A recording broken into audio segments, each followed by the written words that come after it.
संत रामपाल जी महाराज एक ऐसे महान संत जिन्होंने अपनी सतभक्ति, तत्व ज्ञान, करुणा और सेवा के बल पर समाज में नई मिसाल कायम की है। संत रामपाल जी महाराज की अगुवाई में उनके सभी सतलोक आश्रमों से समाज कल्याण के अद्भुत कार्यों ने समाज को सुनहरे भविष्य की एक नई उम्मीद दिखाई है। संत रामपाल जी महाराज से नाम दीक्षा लेने के बाद लाखों लोगों की लाइलाज बीमारियां जैसे कैंसर, एड्स आदि ठीक हुई। संत जी के ज्ञान से प्रेरित होकर उनके अनुयायियों ने लाखों यूनिट रक्तदान किया। संत जी ने लाखों बहन बेटियों का दहेज मुक्त विवाह करवाया।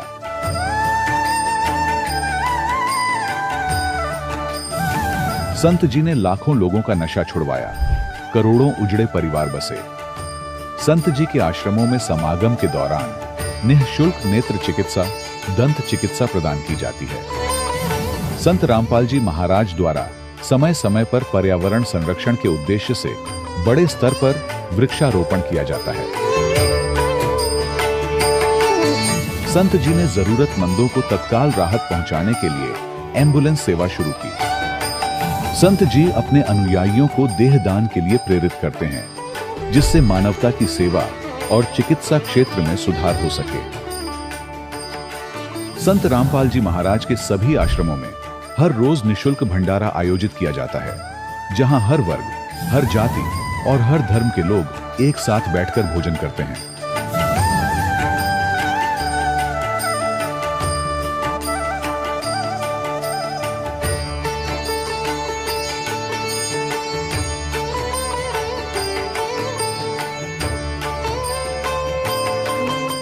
संत रामपाल जी महाराज की अन्नपूर्णा मुहिम ने गरीब और बेसहारा लोगों के जीवन में एक नई ऊर्जा और उम्मीद को जन्म दिया है। घर घर खाद्य सामग्री और जरूरी मदद पहुंचाकर संत रामपाल जी महाराज ने लोगों को दुख और मजबूरी से लड़ने की ताकत प्रदान की है।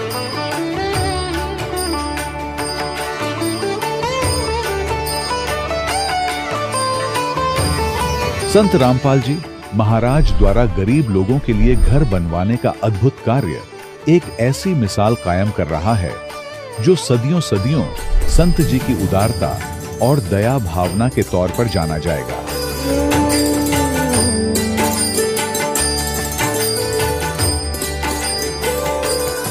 संत रामपाल जी महाराज के आश्रम में हजारों बुजुर्गों को सम्मान और प्यार के साथ जीवन जीने का अवसर मिलता है।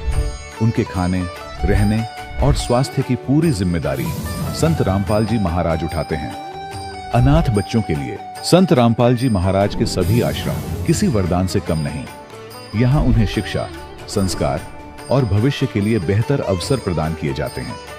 चाहे बाढ़ हो, भूकंप या महामारी, संत रामपाल जी महाराज और उनके अनुयायी हमेशा ही जरूरतमंदों के लिए सबसे आगे खड़े रहते हैं।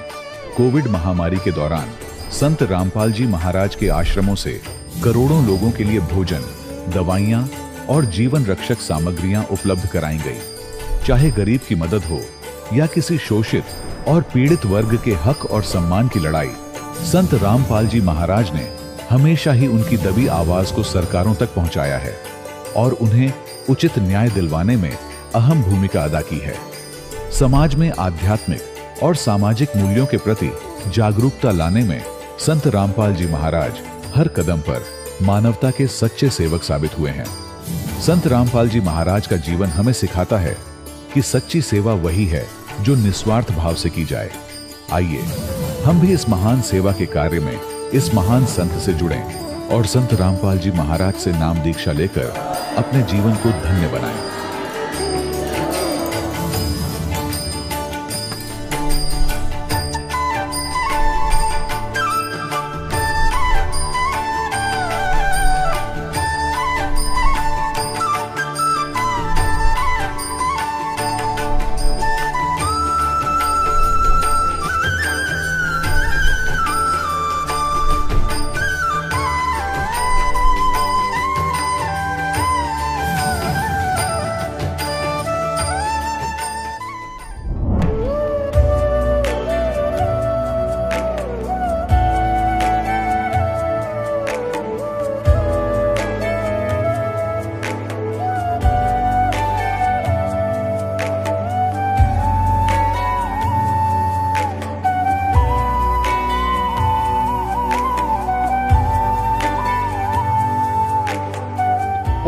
परमात्मा पाप कर्म दंड को भी काट सकता है।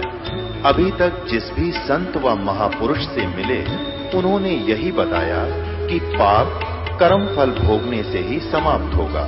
वो प्रभु कौन है जो पाप कर्म को काट देता है, वो काल के बंधन से छुड़वा देता है? उसका क्या नाम है? पूजा की विधि क्या है? कृपया अवश्य सुनिए जगत गुरु तत्वदर्शी संत रामपाल जी महाराज के अमृत वचन। सत्साहिब दर्शकों, नशा एक ऐसा जहर है जो न केवल व्यक्ति के जीवन को बर्बाद करता है, बल्कि परिवार और समाज के लिए भी कहर बन जाता है। यह खुशी का भ्रम और दुख का वास्तविक कारण है, जो हरदा मध्य प्रदेश के रहने वाले प्रेम नारायण जी की जिंदगी को भी बर्बाद कर चुका था। नशे के कारण प्रेम नारायण जी मानसिक, आर्थिक और शारीरिक रूप से पूरी तरह टूट चुके थे। लेकिन आज प्रेम नारायण जी कह रहे हैं कि इनकी बदहाल जिंदगी को संत रामपाल जी महाराज ने संवारा है। आखिर ऐसे कौन से चमत्कारिक बदलाव इनकी जिंदगी में आए, जिसने इनके जीवन को पूरी तरह बदल कर रख दिया? आइए सुनते हैं प्रेम नारायण जी की कहानी, उन्हीं की जुबानी। नमस्कार सर। सच साहिब। सर क्या नाम है आपका? मेरा नाम प्रेम नारायण दास, जिला हरदा, ग्राम झाड़पा का रहने वाला हूँ। सर संत रामपाल जी महाराज से नाम दीक्षा आपने कब ली? संत रामपाल जी महाराज से नाम दीक्षा हमने 21 अप्रैल 2013 को ली। सर संत रामपाल जी महाराज से नाम दीक्षा लेने से पहले आप क्या भक्ति साधनाएं करते थे? हाँ, संत रामपाल जी महाराज से नाम दीक्षा लेने से पहले हम अन्य देवी देवताओं की भक्ति करते थे। इसके बाद में फिर हम राधा स्वामी पंथ में चले गए। 4 साल वहाँ भक्ति की हमने। इसके बाद हम डॉक्टर श्रीमालिया में चले गए, वहाँ हमने 2-3 साल भक्ति की।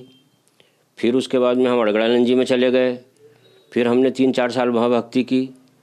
फिर आशुतोष महाराज जी में चले गए। सर आपने बताया कि आपने बहुत सारे गुरु बनाए। आप राधा स्वामी पंथ में गए, वहाँ आपने 3 साल तक भक्ति की। फिर आप आशुतोष जी महाराज के पास गए और आप श्री माली और अड़गानंद जी के पास भी गए, वहाँ आपने 5 साल तक भक्ति की। लेकिन भक्ति साधना से आपको कोई लाभ नहीं हुआ और आपका नशा भी नहीं छूट पा रहा था। तो फिर आप संत रामपाल जी महाराज की शरण में कैसे आए? हम लोग जहाँ गांजा पीते थे, हम नशे में बहुत डूबे हुए थे, तो हम गांजा पीते पीते जहाँ एक टीवी हमारा चलता था, वो हम टीवी उस रोज़ देख रहे थे। तो संत रामपाल जी महाराज के ज्ञान को हमने टीवी पर देखा कि भाई ये महाराज जी कौन है, कैसा ज्ञान पुस्तक में से बतला रहे हैं। उस ज्ञान को फिर हमने 2-3 रोज़ ध्यान से सुना।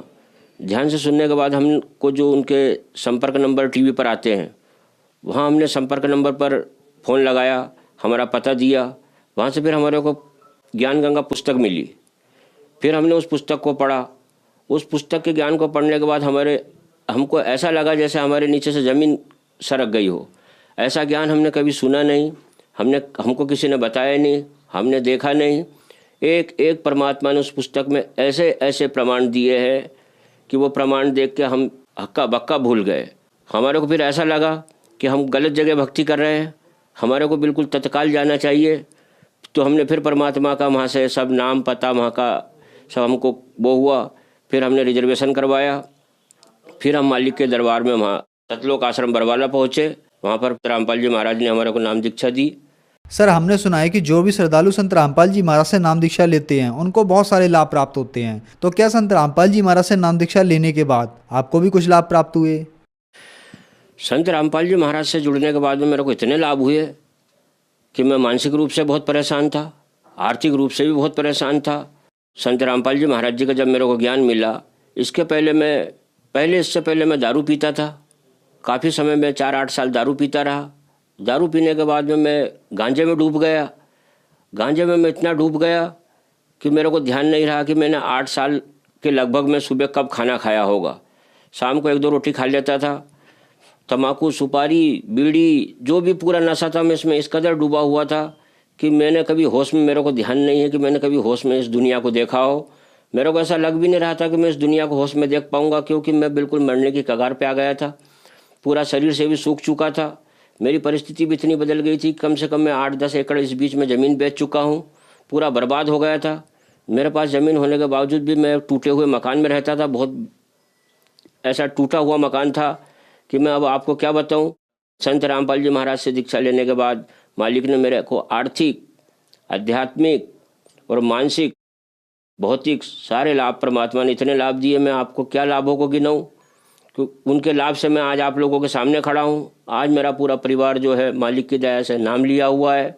मेरी 2 बेटियाँ हैं, एक छोटा बालक है, भगतमती है, माताजी है। हमारा सबका सब परिवार आज इतना सुखी हो गया कि हम नहीं जानते कि उस गांव में हमसे ज़्यादा कोई सुखी होगा। मेरा सब कुछ बदल गया। मेरे को देखने वाले लोगों को आश्चर्य होता है कि इतना बिगड़ा हुआ आदमी जो मरने वाला था, मरने की हालत में मैं था, मालिक ने मेरे को वहाँ से खींच के लाए हैं। क्योंकि मेरा भाई एक पहले ही नशे में ख़त्म हो चुका था, उसकी भी 4 गुड़िया, 2 गुड़िया मेरी थी। पिताजी हमारे पहले ख़त्म हो गए थे। हमारा घर बिल्कुल ऐसे गर्त में डूबा हुआ था कि मेरे अलावा एक छोटा सा बालक था, 2 गुड़िया मेरी थी, ऐसी 6 गुड़िया, एक हमारी बहू, हमारी भगतमती माता जी, हम सब बाइया ही बाइया थी, मात्र एक मैं बचा था। मैं भी ऐसी भक्ति, टूटी फूटी भक्ति करके मैं भी परेशान हो गया था। मैं भी चाहता था कि मालिक मेरे को भी जल्दी आप उठा लो। मेरी कोई जीने की इच्छा बची नहीं थी। लेकिन परमात्मा संत रामपाल जी महाराज से जुड़ने के बाद में मेरे को, मेरे परिवार को, हमको सबको नया जीवन मालिक ने दिया। आज हम सब बहुत खुशी हैं, खुशहाल है। मेरा पूरा परिवार परमात्मा की भक्ति में लगा हुआ है, मैं लगा हुआ हूँ। मैं पूरा सूख चुका था, लोगों को मालूम था मैं 6 महीने में मरने वाला हूँ। इतना नशा में डूबा हुआ था कि मैं सुबह से शाम तक कभी खाना नहीं खाया। मैं बतला रहा हूँ आपको कि मेरे को 8 साल में ध्यान नहीं कि मैंने सुबह कब खाना खाया। कभी खाने नहीं मैं सुबह खाता था, इस कदर मैं उस नशे में डूबा हुआ था। तम्बाकू, सुपारी, बीड़ी, अन्य नशे तो मैं इतने करता था कि मैंने ज़मीन ही बेच चुका था। संत रामपाल जी महाराज की कृपा से आज मैं आप लोगों के सामने खड़ा हूँ। किसी तम्बाकू, बीड़ी, सिगरेट, गांजे किसी के पास न जाता हूँ, न बैठता हूँ, न उसका कोई नाम लेता हूँ। संत रामपाल जी महाराज की कृपा से मेरा पूरा नशा छूट चुका है। मैं आज बहुत अच्छा जीवन जी रहा हूँ, समाज में भी अच्छा जी रहा हूँ। जो लोग कल तक मेरे से कोई बात नहीं करते थे, कोई मेरे से मिलते नहीं थे, आज वे सब मिल रहे हैं। परमात्मा की दया से जो भी सहयोग हो रहा है, सब मेरा सहयोग भी कर रहे हैं। ऐसी मालिक की इस समय मेरे ऊपर अपार कृपा है कि मैं अभी क्या बतला सकता हूँ आपको। मैं सब तरफ से सुखी हो गया। जितने तरफ से दुनिया में मैं दुखी था, मालिक ने सब सुख मेरे घर में भर दिए। मेरे ऊपर कर्जा भी था, मकान भी टूटा हुआ था। संत रामपाल जी महाराज की शरण में गया। 6 महीने के अंदर अंदर मेरी जो ज़मीन को कोई पूछने वाला नहीं था, जहाँ पर ढोर और बकरी चढ़ती थी, वहाँ परमात्मा की ऐसा दया हुई कि वो कम से कम 1 लाख रुपए में वो बिकी। ईंट बनाने वालों ने मेरे को ईंट बना के दी, 1 लाख रुपया अलग से दिया। और दूसरे साल वो ज़मीन जो है वो नदी में बह गई। तो मेरे को मालिक की तरफ से ईंट भी मिल गई, मकान के लिए पैसा भी मिल गया। उसी पैसे से भी मैंने कुआं खुदवा लिया। कुआं खुदवाने के बाद आज मेरी फसल भी अच्छी है। सारा सब कुछ मालिक ने मेरे ऊपर ऐसी वर्षा कर दी है संत रामपाल जी महाराज ने कि मकान भी ठीक हो गया, कर्जे से भी मैं फ्री हो गया, कुएं से भी फ्री हो गया। आज मेरी ज़मीन हरी भरी सब सिंचित है। मेरा घर इस समय कोई तकलीफ मेरे घर नहीं है। सर, संत रामपाल जी महाराज से नाम दीक्षा लेने के बाद आपको आर्थिक, भौतिक, शारीरिक, मानसिक सभी तरह के लाभ प्राप्त हुए। तो हम आपसे ये बात पूछना चाहेंगे कि आप बहुत ज़्यादा नशा करते थे, गांजा पीते थे, शराब पीते थे और भी बहुत ज़्यादा नशा करते थे। आपको नशे की इतनी बुरी लत थी कि आपको ये भी नहीं पता कि आपने सुबह कब खाना खाया। आप राधा स्वामी पंत, आशुतोष महाराज, श्री माली और अड़गानंद जी के पास गए, लेकिन संत रामपाल जी महाराज की शरण में आने के बाद आपका नशा छूटा। तो संत रामपाल जी महाराज ने आपको ऐसी क्या दवाई दी कि इतने सालों का नशा आपका संत रामपाल जी महाराज की शरण में आने के बाद छूट गया? संत रामपाल जी महाराज ने मेरे को कोई ऐसी जड़ी बूटी नहीं दी। संत रामपाल जी महाराज ने मेरे ऊपर ऐसा हाथ रख दिया और मेरे को दीक्षा दे दी। उस दिन का दिन है, आज का दिन है, सब स्वयं मालिक संत रामपाल जी महाराज की कृपा से, उनकी शक्ति से सब पूरा मेरा नशा छूट गया। मैंने बहुत प्रयास करा, कभी मेरा नशा ये नहीं छूटा, लेकिन संत रामपाल जी महाराज की ऐसी दया हुई, ऐसा मालिक ने शक्ति का हाथ मेरे ऊपर रख दिया कि उस शक्ति से परमात्मा की मैं पूरे नशे छोड़ चुका हूँ। आज बिल्कुल शुद्ध जीवन जी रहा हूँ, मेरा परिवार भी शुद्ध जीवन जी रहा है। ऐसी कोई मालिक ने मेरे को कोई जड़ से लेनी दे दिए जो कि आप समझते हो कुछ पिला दिया, कुछ खिला दिया। मालिक ने ऐसा आशीर्वाद दिया कि उस आशीर्वाद से मैं आज आप लोगों के सामने खड़ा हूँ, स्वस्थ खड़ा हूँ। पूरा सूखा हुआ था ये, आज मैं आप लोगों के सामने जैसा भी खड़ा हूँ ऐसा खड़ा हुआ हूँ कि मेरे को मालिक ने हष्ट पुष्ट कर दिया। सारे मेरे कमल खिल गए, मैं खिल गया। मेरी तो म्याद कम बची थी, मैं तो 6 महीने में मेरे जीवन की आस छोड़ चुका था। मेरे को मरना ही मरना था। सब लोग जान गए थे, मेरा पूरा आसपास का क्षेत्र जानता है, मेरा गांव जानता है कि मैं कितना बिगड़ा हुआ था, कैसी मेरी हालत हो गई थी और कैसा मरने वाला था। संत रामपाल जी महाराज की कृपा से सब देखकर दंग हो गए कि वाह गुरु, धन्य है मेरे गुरु जी। सारे लोग बोलते हैं कि संत रामपाल जी महाराज जिसकी कृपा से आज मैं, मेरा परिवार सब कुछ सुधरा हुआ है। पूरा क्षेत्र जानता है, पूरा गाँव जानता है। सर हम आपसे एक बात पूछना चाहेंगे, आज बहुत सारे लोग हैं जो बहुत सारे रुपए खर्च करने के बाद भी नशा नहीं छोड़ पा रहे हैं। सरकारें अभियान चला रही हैं। आप तो बहुत ज़्यादा नशा करते थे, संत रामपाल जी महाराज की शरण में आने के बाद आपका नशा छूट गया। तो जो लोग आज भी नशा करते हैं और वो नशा छोड़ना चाहते हैं और नशा नहीं छोड़ पा रहे हैं, उनके लिए आप क्या कहना चाहेंगे? उनके लिए हम कहना चाहेंगे, टीवी चैनल चलता है और भी अन्य चैनल चलते हैं, डेली मालिक का संत रामपाल जी महाराज का ज्ञान आता है। आप उस ज्ञान को सुनिए, वो ज्ञान आपको ऐसा वहाँ से पता लगेगा कि आप कहाँ भक्ति कर रहे हो, कैसे भक्ति कर रहे हो। इसके बाद में उसके नीचे एक नंबर प्लेट चलती है, उस नंबर पर गुरुजी के सब नाम, पते, संपर्क सब दिया हुआ है। आप फ़ोन लगाइए, आप गुरुजी के पास आइए, आप नाम दीक्षा लीजिए और मालिक का आशीर्वाद लीजिए और आप फिर मालिक का करिश्मा देखिए। बड़े बड़े रोग, बड़ी बड़ी बीमारियां संत रामपाल जी महाराज की कृपा से दूर हुई है। मैं स्वयं तो डूबा हुआ हूँ, अगर कोई मेरे को जानता है उस क्षेत्र में तो वो भी ये देख सकता है, समझ सकता है कि ये इतना डूबा हुआ आदमी, मेरे बस की बात नहीं थी कि मैं इस दलदल से बाहर निकल पाऊंगा।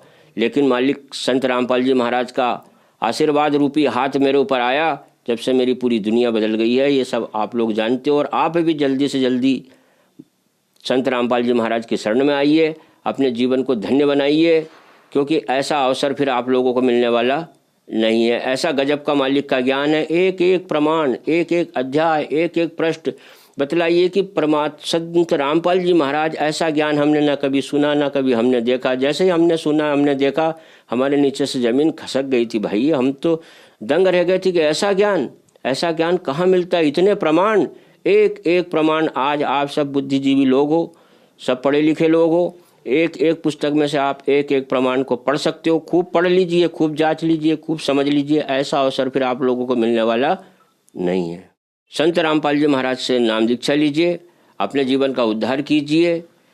संत रामपाल जी महाराज कहते हैं, भाई समझा है तो सिर धर पाओ, बहुर नहीं रहे ऐसा दाव। समझ ले और समझ गया हो तो फिर देर करने का कोई विषय बाकी नहीं बचा है। जितना जल्दी हो सके मालिक के शरण में आइए, संत रामपाल जी महाराज के, अपने खुद के जीवन को, अपने परिवार के जीवन को, अपने भाई बहनों के जीवन का उद्धार कीजिए। धन्यवाद सर। सत साहेब। दर्शकों, अभी आपने सुने संत रामपाल जी महाराज से दीक्षा प्राप्त करके सुखी हुए भक्त के अनुभव। अब देखिए जगत गुरु तत्वदर्शी संत रामपाल जी महाराज के मंगल प्रवचन। तन दर सुखिया कोई न देखा, जो देखा सो दुखिया हो। उदय अस्त की बात करते हैं, मन सबका किया विवेक का हो, सबका किया विवेक का हो। घाटे बाधे सब जग दुखिया, के गृहस्थी बैरागी हो। लाभ हानि से सब कोई दुखिया, के गृहस्थी बैरागी हो। सुख देव ने दुख के डर से, गर्भ में माया त्यागी हो, गर्भ में माया त्यागी हो। तंदर सुखिया कोई न देखा, जो देखा सो दुखिया हो। उदय अस्त की बात करते हैं, मन सबका किया विवेक का हो, सबका किया विवेक का हो। भाई जंगम दुखिया जोगी दुखिया, तपस्वी को दुख दूना हो। जंगम दुखिया जोगी दुखिया, तपस्वी को दुख दूना हो। आस्था तृष्णा सबको व्यापे, कोई महल ना सुना हो, कोई महल ना सुना हो। तंदर सुखिया कोई न देखा, जो देखा सो दुखिया हो। उदय अस्त की बात करते हैं, मन सबका किया विवेक का हो, सबका किया विवेक का हो। भाई साच कहूँ तो जग ना माने, पर झूठ कही ना जाई हो। साच कहूँ तो ये जग ना माने, पर झूठ कही ना जाई हो। ये ब्रह्मा विष्णु शिव जी दुखिया, जिन ये राह चलाई हो, जिन ये राह चलाई हो। तंदर सुखिया कोई न देखा, जो देखा सो दुखिया हो। उदय अस्त की बात करते हैं, मन सबका किया विवेक का हो, सबका किया विवेक का हो। सुरपति दुखिया भूपति दुखिया, रंक दुखी बपरीती हो। सुरपति दुखिया भूपति दुखिया, रंक दुखी बपरीती हो। कहें कबीर और सब दुखिया, एक संत सुखी मन जीती हो। संत सुखी मन जीती हो। तंदर सुखिया कोई न देखा, जो देखा सो दुखिया हो। उदय अस्त की बात करते हैं, मन सबका किया विवेक का हो, सबका किया विवेक का हो। सुरपति दुखिया भूपति दुखिया, रंक दुखी बपरीती हो। सुरपति दुखिया भूपति दुखिया, रंक दुखी बपरीती हो। कहे कबीर और सब दुखिया, एक संत सुखी मन जीती हो। संत सुखी मन जीती हो। पुण्यात्माओं, सौभाग्य आपका, आप जी को ये यथार्थ ज्ञान अमृत वचन सुनने को मिले, सौभाग्य प्राप्त हुआ आपको। भक्ति मुक्ति के दाता सतगुरु, ये भटकत प्राण फिरंदा, उस साहिब के हुक्म बिना नहीं तरवर पात हिलंदा। उस परमात्मा कबीर भगवान की, अल्लाह अकबर की, उस महान परमेश्वर की आपके ऊपर असीम रजा है और आप युगों युगों के बहुत पुण्यकर्मी प्राणी हो, जो ऐसे भाग दौड़ के जीवन से समय निकाल कर यहां परमात्मा के दरबार में पहुंच पाते हो। उस परमात्मा की रजा बिना आप यहां नहीं आ सकते, आप ये ज्ञान भी नहीं सुन सकते, आप तक ये पहुंच भी नहीं सकता। इस ज्ञान को आप तक पहुंचाने के लिए परमात्मा ने 600 वर्ष पहले प्रयत्न किए, और उन दुष्ट लोगों ने, स्वार्थी नकली गुरुओं ने अपनी रोजी रोटी को उत्तम मानते हुए, प्रथम मानकर अपने स्वार्थ को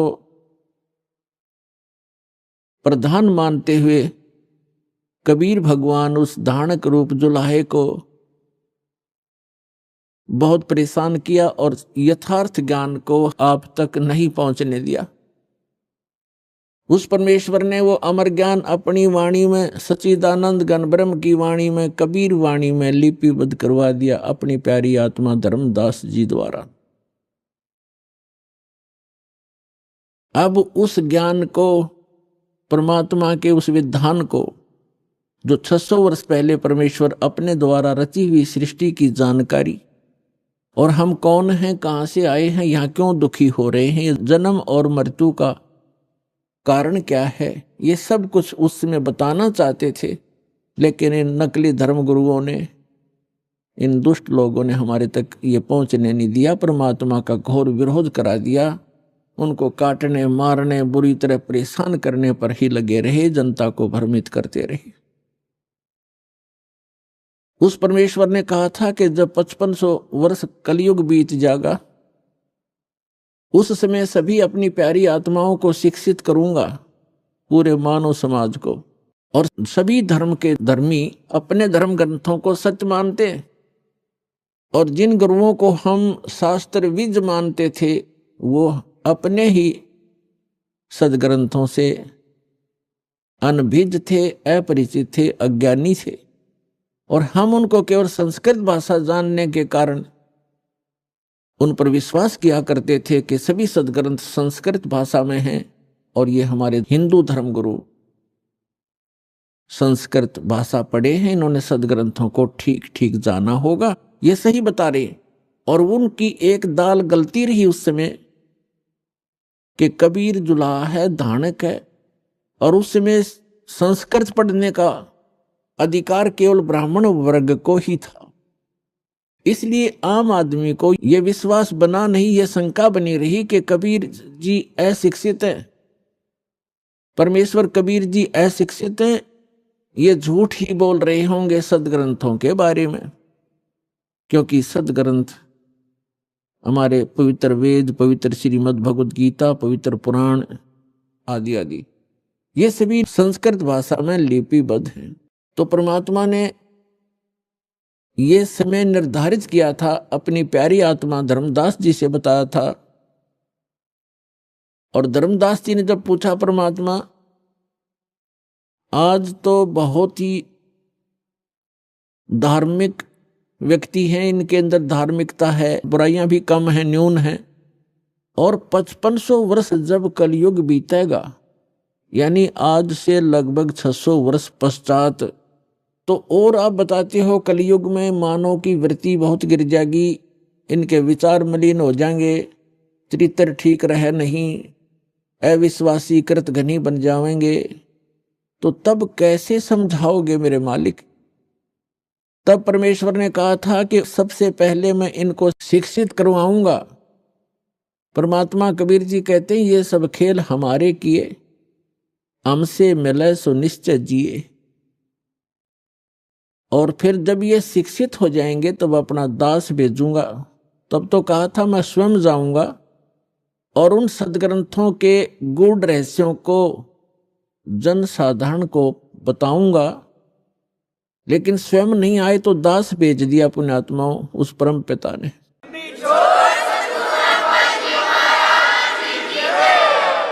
और आज आप देख रहे हो ये इलेक्ट्रॉनिक सिस्टम, इलेक्ट्रॉनिक उपकरण, इंटरनेट सिस्टम, ईमेल, प्रोजेक्टर, ये सीडी, डीवीडी, पेन ड्राइव, ये जो भी टेक्निक है उस परम पिता कबीर भगवान की दी हुई है मानव को।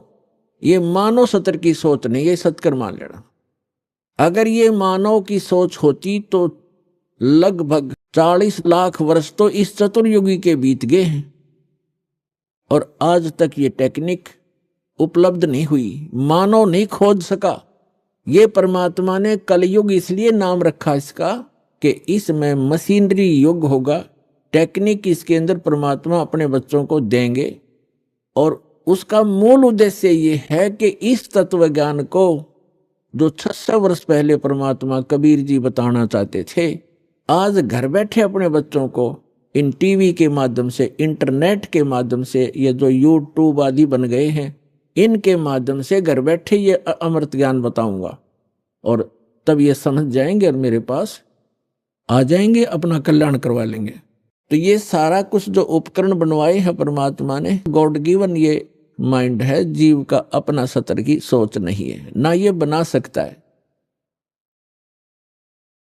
और जैसे अभी इस दास का जन्म हुआ किसान परिवार में, 50 वर्ष पहले जब हम 10-12 वर्ष के थे, हमारे यहाँ जो गेहूं की कनक को निकालते थे उसमें से भूसा अलग और कणक अलग करने के लिए एक 50 मन गेहूं के लिए 1 महीना लगता था। उसके ऊपर बैल घुमाते रहते थे, एक छड़ा बांध के पीछे बैलों के उसको घुमाते रहते थे।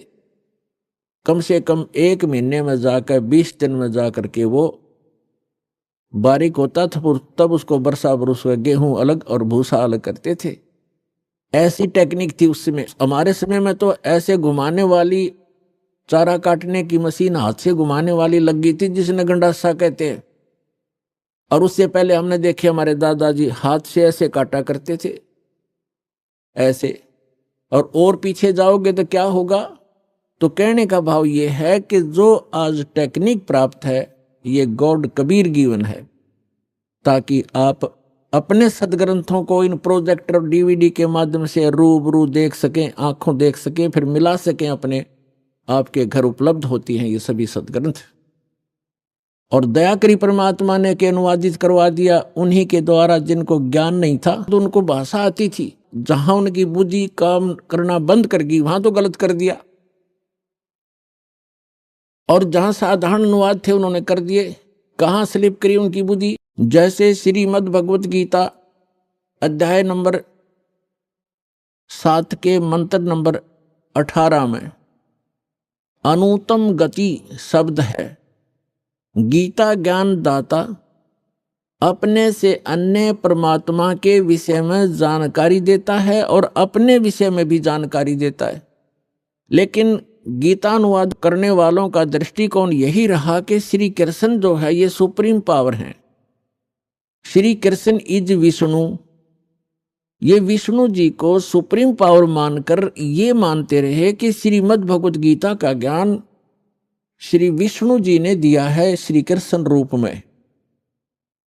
श्री कृष्ण भी विष्णु ही थे, ये खुद मानते हैं हमारे धर्मगुरु। तो इन्होंने श्रीमद् भगवत गीता को ठीक से ना समझकर, क्योंकि उनको सृष्टि रचना का ज्ञान नहीं था, जिस कारण से उन्होंने श्री कृष्ण को ही मूल परमात्मा मान लिया। जबकि गीता अध्याय नंबर 15 के श्लोक 16 और 17 में 3 प्रभु बताए हैं, 3 पुरुष बताए हैं। एक सरपुरुष है ब्रह्म, जिसको सरब्रह्म भी कहा जाता है। सरब्रह्म ये केवल 21 ब्रह्मांड का स्वामी है। और दूसरा अक्षर पुरुष, इसको अक्षर ब्रह्म भी कहते हैं, इसको पर ब्रह्म भी कहते हैं। ये 7 संख ब्रह्मांड का स्वामी है, प्रभु है, पुरुष है, मालिक है। पुरुष कहो परमात्मा को। श्रीमद् भगवत गीता अध्याय नंबर 15 के श्लोक नंबर 16 में कहा कि 2 पुरुष हैं इस संसार में, पृथ्वी वाले लोकों में, और ये भी नासवान और इनके अंतर्गत जितने प्राणी हैं वो भी नासवान है। जीव आत्मा किसी की नहीं मरती, वो तो पशु पक्षी की भी नहीं मरती। श्रीमद् भगवत गीता अध्याय नंबर 15 के श्लोक नंबर 17 में तुरंत कहा है, उत्तम पुरुष है तू अन्य। पुरुष माने परमात्मा, प्रभु, स्वामी। उत्तम पुरुष यानी पुरुषोत्तम। पुरुषोत्तम तो इन दोनों से कोई भिन्न है। सरपुरुष और अक्षर पुरुष 216वें श्लोक में बताए, इनसे कोई भिन्न है, वो वास्तव में परमात्मा कहा जाता है। उत्तम पुरुष है तू अन्य परमात्मा इति उदाहरत, यह लोक तरम आविश्य विभर्ति अवय ईश्वर। उत्तम पुरुष यानी पुरुषोत्तम, श्रेष्ठ भगवान, सही परमात्मा तो इन दोनों से कोई और है, अन्य है, और वही परमात्मा कहलाता है, वो परमात्मा कहा जाता है। और वही तीनों लोकों में प्रवेश करके सबका धारण पोषण करता है। श्रीमद् भगवत गीता अध्याय नंबर 15 के श्लोक नंबर 1 से 4 में एक विशेष विवेचन है कि उल्टा लटका हुआ संसार रूपी वृक्ष जानो, जिसकी ऊपर को जड़ तो समझो मूल मालिक है। वो उत्तम पुरुष है तू अन्य जो है वो तो है जड़, मूल, और उसके बाद जो जमीन से बाहर दिखाई देता है वो सारा पेड़ होता है। उसके फिर विभाग बताए हैं। जो तना है वो अक्षर पुरुष है, और उससे कोई मोटी डार निकलती है वो सरपुरुष समझो। और उस सरपुरुष के आगे जो 3 शाखा हैं, रजगुण ब्रह्मा, सतगुण विष्णु, तमगुण शिव जी, वो देव हैं। ये तीनों ब्रह्मा विष्णु महेश हैं। और 5 रूप संसार उस परमेश्वर ने श्रीमद् भगवत गीता अध्याय नंबर 15 के श्लोक नंबर 1 में बताया है। उसी का विवरण अपनी सिंपल लैंग्वेज में सच्चिदानंद घन ब्रह्म की वाणी में कहा कि अक्षर पुरुष एक पेड़ है और सरपुरुष वाकी डार। सरपुरुष कहते हैं ज्योति निरंजन काल को, और इस काल के 3 पुत्र हैं, रजगुण ब्रह्मा, सतगुण विष्णु, तमगुण शिव जी। इस सरपुरुष के पुत्र हैं 3, ब्रह्मा विष्णु महेश। अक्षर पुरुष एक पेड़ है, सरपुरुष वाकी डार, और तीनों देवा शाखा हैं, ये 5 रूप संसार। तो इस पूरे प्रकरण में ब्रह्मा विष्णु महेश की क्या स्थिति है? ये इस ब्रह्म के पुत्र हैं, और ब्रह्मा विष्णु महेश की माता दुर्गा है, अष्टंगी देवी। तो विष्णु जी कौन है? विष्णु जी एक ब्रह्मांड में एक विभाग के विभागीय मंत्री हैं, सतोगुण विभाग के, और ये 3 भाई हैं। तीनों का अलग अलग विभाग है। रजोगुण विभाग के मंत्री मालिक प्रभु स्वामी ब्रह्मा जी, और सतोगुण विभाग के स्वामी श्री विष्णु जी, और तमोगुण विभाग के स्वामी प्रभु श्री शंकर जी। ये एक ब्रह्मांड में केवल एक विभागीय मंत्री हैं, और इनका पिता जो ब्रह्म है सरपुरुष, वो एक ब्रह्मांड के अंदर मुख्य मंत्री का रोल करता है। ऐसे 21 ब्रह्मांड हैं सरपुरुष के, जिसको ज्योत स्वरूपी निरंजन काल भी कहा जाता, जिसके लोक में हम रह रहे हैं। और फिर है अक्षर पुरुष। अक्षर पुरुष के 7 शंख, नील पद्म शंख, 7 शंख ब्रह्मांड हैं। और फिर तीसरा रहा वो परम अक्षर पुरुष, उत्तम पुरुष तु अन्य, वो ओवरऑल कंट्रोलर है। असंख्य ब्रह्मांड इंक्लूडिंग सरपुरुष एंड अक्षर पुरुष, इन सब के ऊपर और इसकी इनके अतिरिक्त जितने भी ब्रह्मांड हैं, पूरा विश्व है, पूरा संसार है, उन सब का मालिक है, वो मूल मालिक है। वो संसार रूपी वृक्ष की जड़ है, मूल है, जहां से जैसे पूरे पेड़ को मूल से आहार प्राप्त होता है, ऐसे वो परमात्मा कबीर भगवान परम अक्षर पुरुष वो सबका पालनहार है। अब जैसे जिन महापुरुषों को परमात्मा मिले, उनमें से एक आदरणीय गरीबदास साहिब जी, गांव छुड़ानी, जिला झज्जर वाले हैं। वो बताते हैं परमात्मा को आंखों देखकर परमात्मा से परिचित सभी ब्रह्मांडों से और परमात्मा द्वारा रची सृष्टि से परिचित होकर कहते हैं, अनंत कोटि ब्रह्मांड का एक रति नहीं भारे, सतगुरु पुरुष कबीर हैं ये कुल के सिरजनहारे। वो कबीर कौन है? हम सुल्तानी नानक तारे, दादू को उपदेश दिया, जात जुलाहा भेद न पाया, वो काशी महे कबीर हुआ। अब ये है वो सारे ब्रह्मांडों का रचनहार, मूल मालिक। अब हम फिर आते हैं श्रीमद् भगवत गीता अध्याय नंबर 15 के श्लोक 17 पर। उत्तम पुरुष तु अन्य परमात्मा इति उदाहरतः, यह लोक तरम आविश्य विभर्ति अवय ईश्वर। उत्तम पुरुष तो कोई और है, पुरुषोत्तम तो कोई इन दोनों से अलग है, जो 16वें श्लोक में कहा है 15वें अध्याय के श्रीमद् भगवत गीता में। सत्पुरुष और अक्षर पुरुष से अन्य है, वो पुरुषोत्तम कहलाता है और उसको वास्तव में वो परमात्मा कहा जाता है। परमात्मा, परमात्मा माने श्रेष्ठ आत्मा। श्रेष्ठ आत्मा वही होता है जो किसी को दुख ना दे, किसी के बेटा बेटी की मृत्यु ना करे, कैंसर ना करे, किसी को रोग युक्त ना करे, दुखी ना करे, उसको परमात्मा कहते हैं, श्रेष्ठ आत्मा, अच्छी आत्मा। और जो यहाँ हम देख रहे हैं बूचड़ खाना, किसी हॉस्पिटल में जाकर देख लो हाहाकार मची हुई है, और घर घर में देख लो कोई किसी रोग से दुखी, कोई किसी से दुखी, किसी की टांग कटी है, किसी का हाथ कटा है, कोई आंखों से अंधा है, कोई पैरालाइसिस से तड़प रहा है। जिस लोक में हम रह रहे हैं ये इस परमात्मा का लोक हो सकता है? ये तो कसाई आत्मा का लोक है, इस काल का लोक है जहां हम रह रहे हैं। ये कबीर भगवान ने आकर बताया। और जिन महापुरुषों को परमात्मा सचखंड लेकर गए अपनी सुखमय स्थान पर, और फिर उनको गवाह बनाकर, साक्षी बनाकर वापस छोड़ा, उन्होंने भी यही बताया कि ये लोक ठीक नहीं, एक स्थान और है जहां जाने के बाद जीव फिर कभी लौटकर वापस इस गंदे लोक में नहीं आता, और वहां कोई दुख नहीं, वहां वर्द अवस्था नहीं, वहां मृत्यु नहीं। श्रीमद् भगवत गीता अध्याय नंबर 15 के श्लोक नंबर 17 में कहा है कि उत्तम पुरुष तु अन्य परमात्मा इति उदाहरतः, और यह लोकतरम आविश्य विभर्ति अवैश्वर, जो तीनों लोकों में प्रवेश करके वो श्रेष्ठ परमात्मा जो सरपुरुष और अक्षर पुरुष से अन्य है, वो संसार रूपी वृक्ष की मूल है, जड़ है। ऊर्ध्व मूलम अधः शाखम, ऊपर को जो जड़ है वो तो समझो परम अक्षर ब्रह्म है। और यह लोक तरम अविश्य विभर्ति, जो तीनों लोकों में प्रवेश करके सबका धारण पोषण करता है। पूरे पेड़ को मूल से ही आहार मिलता है, मूल से उसकी परवरिश होती है। तो पूरा जो मूल है ऊपर परमात्मा है, जो सतलोक में रहता है, वो अक्षर पुरुष, परम अक्षर पुरुष, वो सारी सृष्टि का रचनहार, सर्व उत्पादक प्रभु, वो कबीर साहब है जो काशी में धानक रूप में आए थे। उस परमात्मा ने विधान बनाकर छोड़ दिया है। उस विधान अनुसार जो चलेगा उसको जैसा भी यहाँ का जो कर्तव्य है, लाभ है, उस अनुसार उसको मिलता रहेगा। उसी प्रकार उसका जन्म मृत्यु होता रहेगा।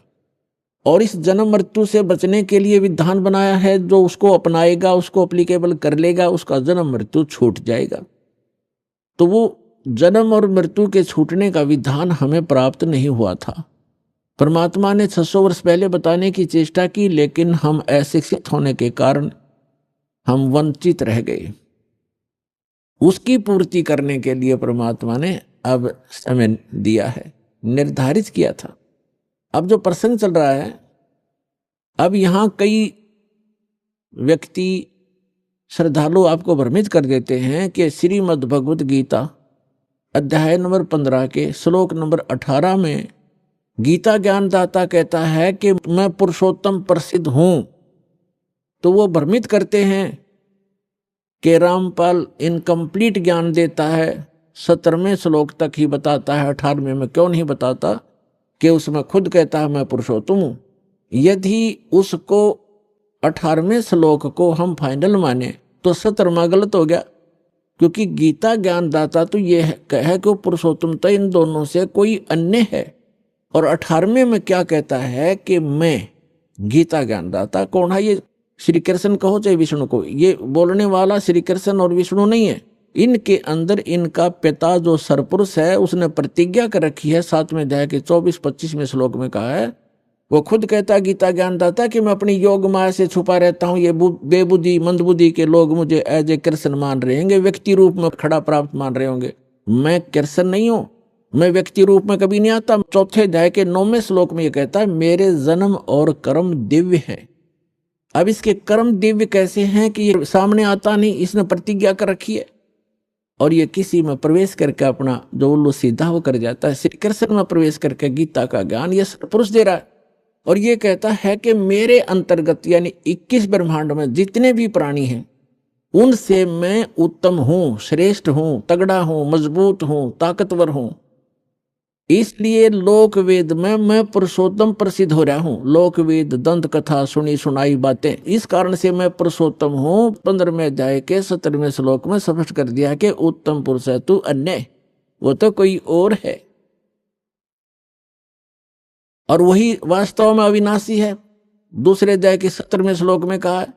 और गीता अध्याय नंबर 2 के श्लोक 12 में, गीता अध्याय नंबर 4 श्लोक 5 और 9 में, गीता अध्याय 10 मंत्र 2 में ये स्पष्ट करता गीता ज्ञानदाता कि मेरे तो जन्म मृत्यु होते हैं, मैं अविनाशी नहीं हूं। और दूसरे अध्याय के 17वें श्लोक में श्रीमद् भगवत गीता में कहा कि अविनाशी तो उसको जान जिसने सारे ब्रह्मांड की रचना की, जिसे सारा संसार व्याप्त है। उस अविनाशी को मारने के लिए कोई भी सक्षम नहीं है।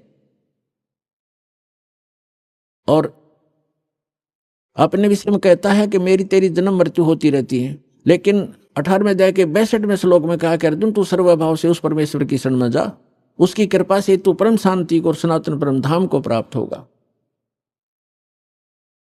और गीता अध्याय नंबर 15 के श्लोक नंबर 1 से 4 का सारांश है कि उल्टा लटका हुआ संसार रूपी वृक्ष है और जो इन सभी विभागों को बताता है, जैसे 4थे अध्याय के 32 और 34 श्लोक में बताया है कि सच्चिदानंद घन ब्रह्मणे यानी ब्रह्मणे मुखे, ब्रह्मणे माने सच्चिदानंद घन ब्रह्म के मुख से उच्चरित वाणी में ये तत्व ज्ञान विस्तार से कहा गया है। जो यज्ञों के बारे में, यज्ञ माने धार्मिक अनुष्ठानों के विषय में जो जानकारी है विस्तार से कही गई है।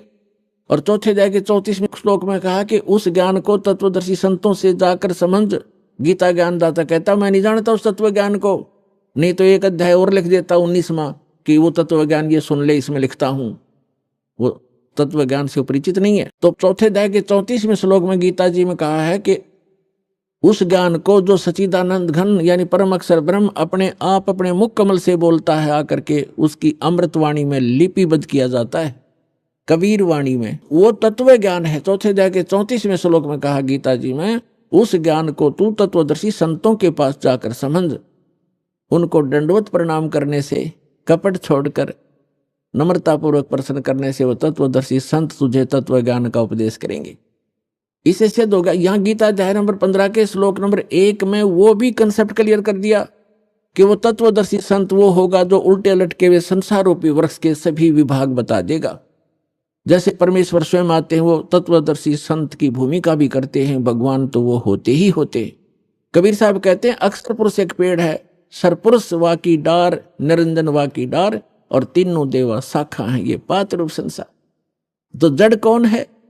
वो जड़ की ऑप्शन छोड़ के परमात्मा क्योंकि अपने इस दास को भेजा है कि जड़ ये कबीर साहब है, वो अल्लाह अकबर है, वो परम अक्षर ब्रह्म है जो जड़ है उस सारे संसार की। तो यहाँ ये भी बताया कि उल्टे लटके हुए संसार रूपी वृक्ष के सभी विभागों से जो परिचित है, स वेदविद, वो वेद के तात्पर्य को जानने वाला अर्थात तत्वदर्शी संत है। उसके पश्चात परमेश्वर के पुनर्वेदाय के 4 श्लोक में लिखा है, तत्वदर्शी संत की प्राप्ति के उपरांत परमेश्वर के उस परम पद की खोज करनी चाहिए जहां जाने के बाद साधक लौटकर कभी संसार में नहीं आते। और जिस परमेश्वर ने सारे ब्रह्मांडों की रचना की है और केवल उसी की भक्ति करो। गीता ज्ञान दाता अपने से अन्य उस पुरुषोत्तम परम अक्षर ब्रह्म की भक्ति करने के लिए कहता है, जिससे आपकी जन्म और मरण छूटेगा।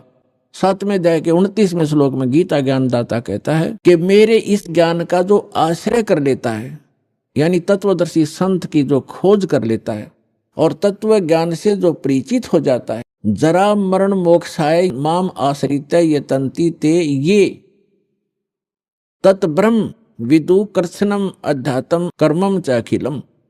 इसका अर्थ ये है, गीता ज्ञानदाता कहता है कि मेरे इस ज्ञान को जो आधार मान के तत्वदर्शी संत की खोज कर लेता है, वो व्यक्ति तत्ब्रह्म से और सारे अध्यात्म ज्ञान से और सभी कर्मों से परिचित हैं, जो जरा और मरण से छूटने के लिए ही प्रयत्न करते हैं।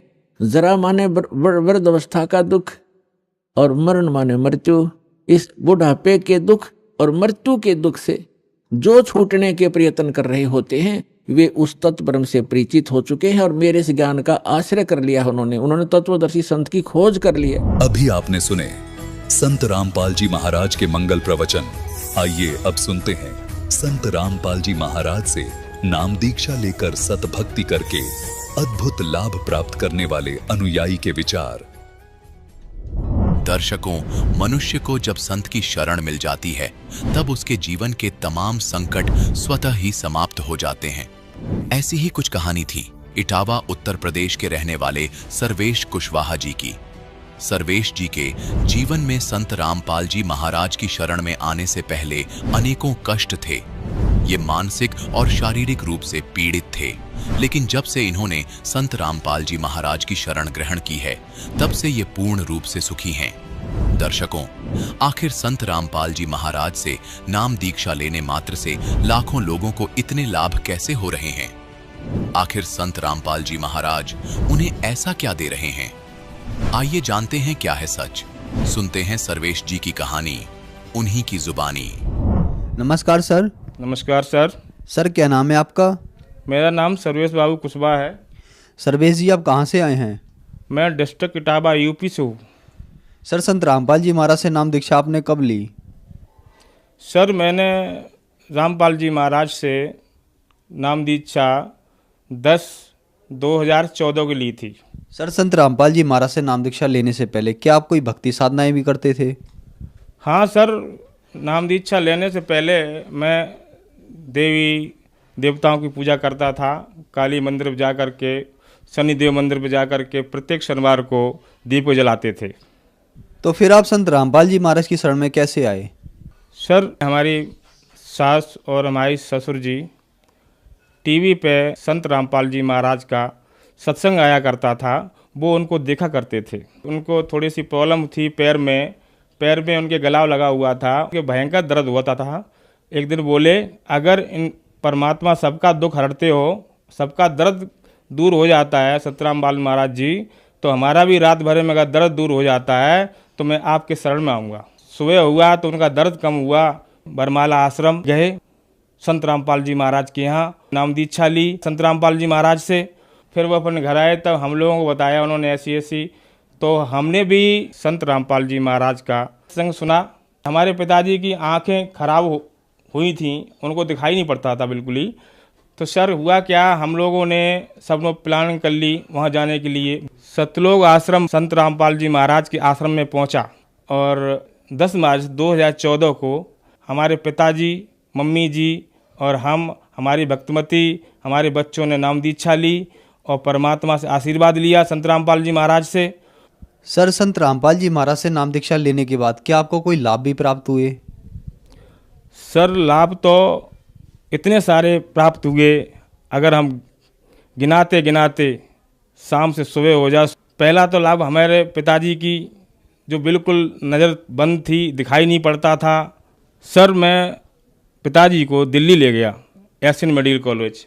डॉक्टरों से जांच करवाई। डॉक्टर बोले कि ऐसा है, आपके पिताजी की आँख की जो नस थी वो फट चुकी है, इनकी रोशनी कभी वापस नहीं आएगी, आप इनका ऑपरेशन कराने कोई मतलब नहीं है और आप इनको ले जाइए, और जिनका ऑपरेशन नहीं हो सकता है और इनकी रोशनी आएगी भी नहीं।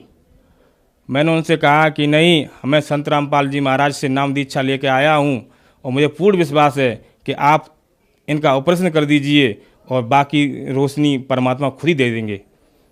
तो डॉक्टर साहब ने मेरी बात सुनी। बड़े जो अधिकारी डॉक्टर थे उनके पास फाइल भेजी कि उन पे आदेश करा के लाइए, उसके बाद मैं ऑपरेशन करूँगा। तो लास्ट में हमारा पिताजी का ऑपरेशन किया गया आँख का। जब 1 घंटा ऑपरेशन चला, 1 घंटा ऑपरेशन चलने के बाद वापस आए। फिर सुबह जब हुआ तो उन्होंने वो पट्टी हटाई आँखों से। तो ऐसा मालिक परमात्मा संत रामपाल जी महाराज का ऐसा चमत्कार हुआ कि उनकी आँखों में रोशनी एकदम आ गई। और डॉक्टर साहब ने पूछा कुछ दिखाई पड़ रहा है?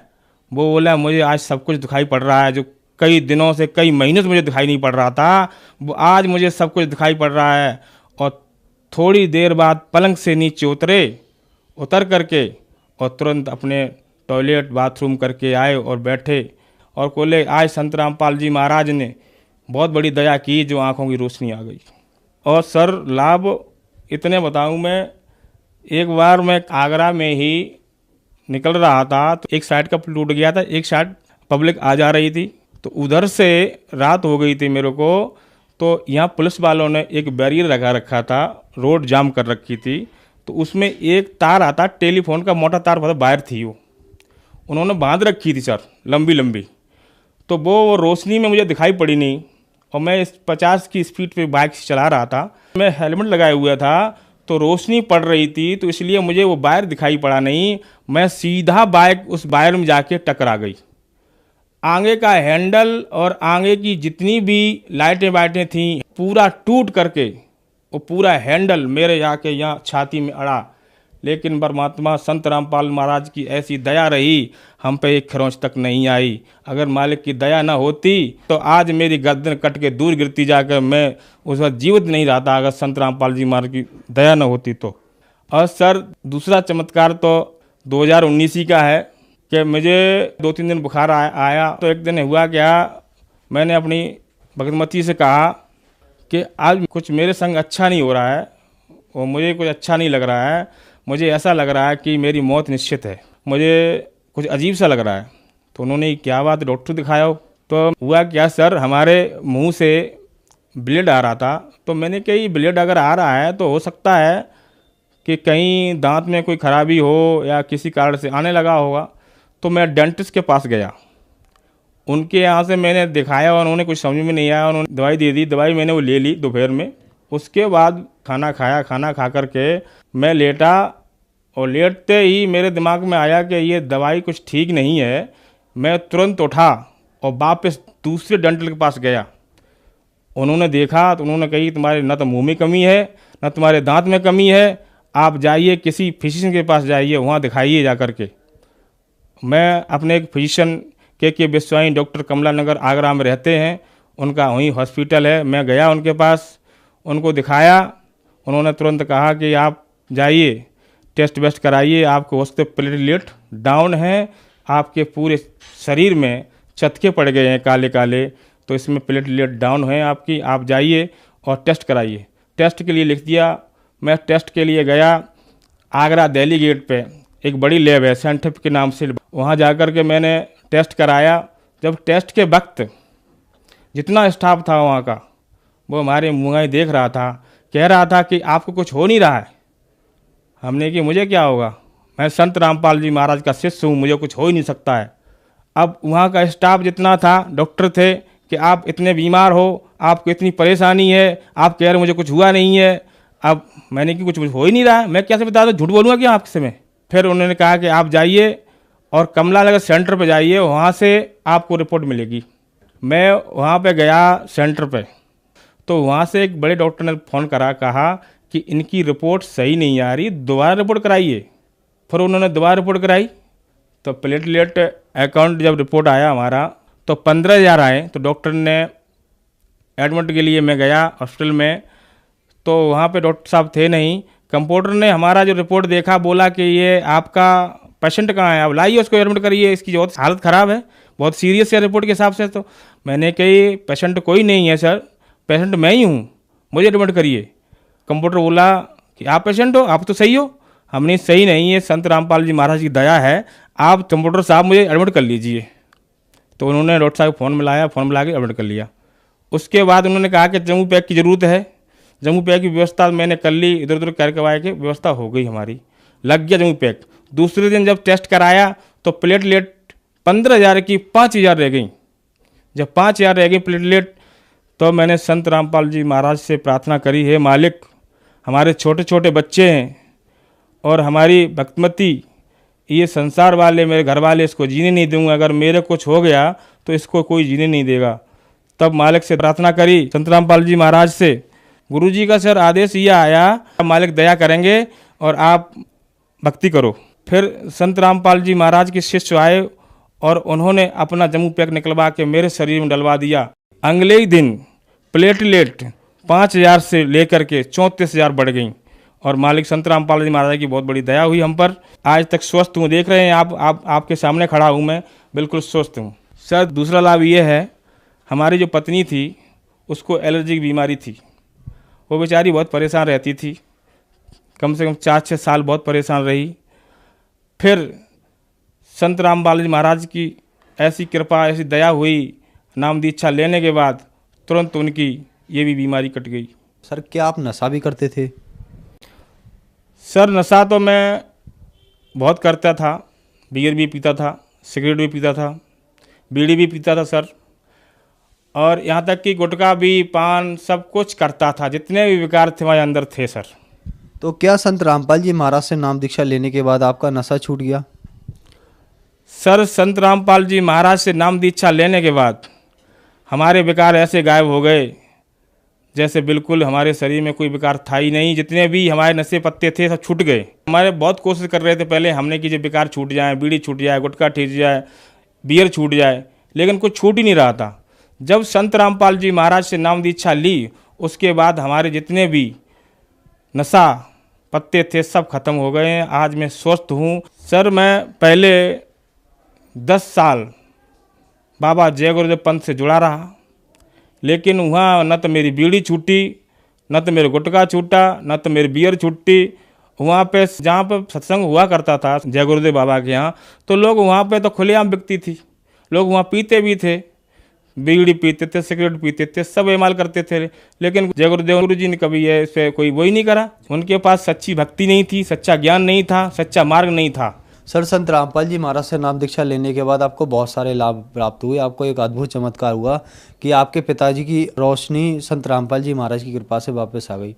तो जो श्रद्धालु आज आपको देख रहे हैं, आप उन्हें क्या कहना चाहेंगे?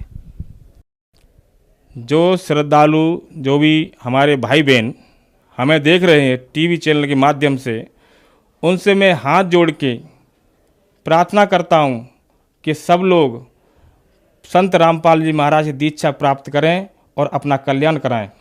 सर संत रामपाल जी महाराज से नाम दीक्षा कैसे प्राप्त की जा सकती है? सर संत रामपाल जी महाराज से नाम दीक्षा लेने के लिए अनेक साधन हैं। हर एक जिला में नाम स्थल केंद्र खुला हुआ है। नाम स्थल पर चले जाइए और निःशुल्क नाम दीक्षा प्राप्त करें और अपना कल्याण कराएं। धन्यवाद सर। सत सर।